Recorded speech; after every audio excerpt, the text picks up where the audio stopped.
So what just happened to that Apple event? Here we go. First, Tim Cook walks out and introduces the all-new... And here it is. Jason Momoa, what? This event was bonkers, so let's check it out. Spoiler alert, iPhone just went pro. This thing is insane. Triple camera technology. Telephoto, wide, ultra wide, and the highest quality video on any smartphone ever. Plus a Super Retina XDR display and spatial audio. Spatial audio? A Monster A13 chip and battery life up to 5 hours longer. That's pro. Then Tim's like, and there's another iPhone, the dual camera iPhone 11. Cat gets all frisky. You're good. Throw it in your purse. You're good. Spill coffee on it. No!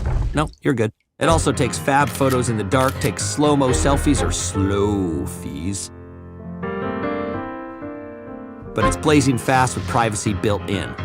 Next up, Apple Watch Series 5. What does it do? Well, it tells time, and it has an always-on Retina display, and takes phone calls, and counts your swim strokes, and communicates with satellites, and is your subway card, and streams 50 million songs, and has an app that can take an ECG. Oh, nice. And apparently tells time. Lots to say about the new iPad's bigger display, but instead I'll leave you with one little tidbit. It's 2 times faster than the best-selling PC, and it's just $329. Oh, and for something cool to put on all those new screens, Apple Arcade drops 100 brand new games all this year. Boom!